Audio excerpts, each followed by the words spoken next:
2017 کے IAS officer doctor Bilal Mohi Uddin but نے جمعرات کو کلگام ضلع کے نئے ڈپٹی کمشنر کی حیثیت سے چارج سنبھالے۔ ایک سرکاری پریس ریلیز کے مطابق شوکت اعجاز بٹ نے نئے ڈپٹی کمشنر کو اختیارات سونپے۔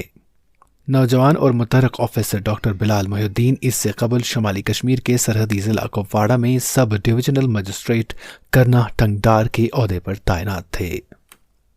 ڈی سی کلگام کی حیثیت سے ذمہ داریاں سنبھالنے پر ڈاکٹر بلال بٹ نے بتایا کہ وہ ضلع میں ترقی کی رفتار کو آگے بڑھائیں گے اور ان کی ترجیح صحت، تعلیم، نوجوانوں کو بااختیار بنانے اور جاری کاموں کو مکمل کرنے پر خصوصی توجہ کے ساتھ فوری طور پر خدمات کی فراہمی، انفراسٹرکچرل پروجیکٹ وقت پر مکمل کرنے اور علاقے کی جامع ترقی ہوگی۔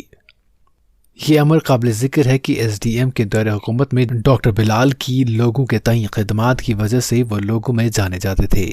پچھلے ایک سال کے دوران تمام شعبوں خصوصاً تعلیم، جس میں موسم سرما کی کلاسوں میں جدید تعلیم کا تعارف، صحت جس میں B2V پروگرام کے تحت انوویشن فنڈ پولنگ میکانزم کے ذریعے بنیادی ڈھانچے کو بڑھانا اور کرنا ٹنگڈار کے علاقے میں 120 کمیونٹی بینکروں کی تعمیر میں تیزی لانا شامل ہے۔ ڈاکٹر بلال محی الدین آل انڈیا 10ویں رینک حاصل کرتے ہوئے CSE 2016 میں ٹاپر تھے اور انہیں J&K کیڈر الاٹ کیا گیا تھا۔